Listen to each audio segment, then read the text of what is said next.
Sourcing price का differential है और एमआरपीज जो बहुत ज्यादा हैं काफी चीजों की और खासकर क्रिटिकल केयर में उनको रिड्यूस किया जाए। हमारा जायज जो होलसेल का 8 से 10% मार्जिन और रिटेल का 16 से 20% मार्जिन रख के एमआरपीज होनी चाहिए।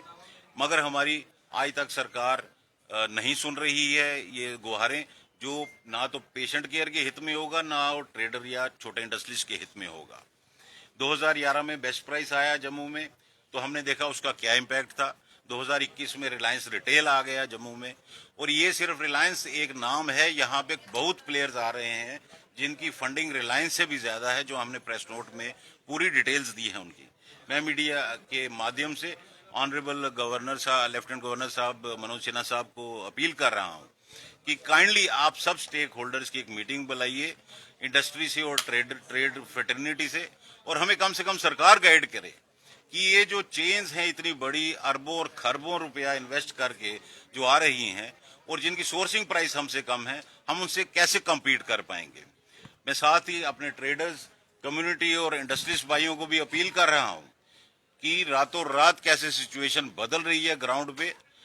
मैं चाहता हूं कि अगले मार्च की वेट ना करें, इस साल दिसंबर तक ये अपनी फाइनेंशियल ईयर क्लोजिंग्स कर लें, ताकि जो करोड़ों अरबों रुपया सारी उम्र की कमाई सबकी क्रेडिट के रूप में मार्केट्स में लगी है उसको आप वसूल कर लीजिए। और हमें पूरा विश्वास है कि माननीय एलजी साहब और केंद्र में हमारे माननीय प्रधानमंत्री जी और चीफ जस्टिस ऑफ इंडिया इस चीज को पेशेंट हित में भी देखेंगे, खासकर जहां तक दवाइयों का सवाल है इसमें जो खिलवाड़ हो रहा है। और मेरी अपील है कि ये जो एडवर्टीजमेंट बोर्ड्स लगे हैं वो उल्लंघन है ड्रग एक्ट का, हम ले और नहीं कर सकते। एडवर्टीजमेंट्स के चक्कर में ही नकली दवाइयों का चलन ज्यादा हो गया है और मुझे लगता है सरकार को इसमें इमीडिएटली इंटरवीन करना चाहिए। Thank you.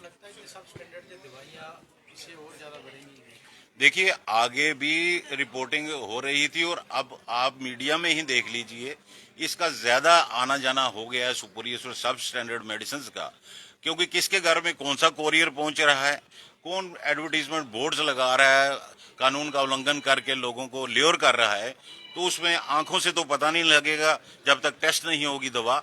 और जब लोगों के डायरेक्ट कंज्यूमर को, पेशेंट को घर में दवाई पहुंच रही है, तो वो कहीं ना कहीं उनमें खामियां भी होती हैं, जिसकी गारंटी ना तो हम ले सकते हैं ना कोई ले सकता है। मैं अपील करता हूं एक बार सरकार को, इसकी गहराई को समझिए, इसको सीरियस नोट पे समझिए। हम इंसानी जानों के साथ खिलवाड़ नहीं कर सकते।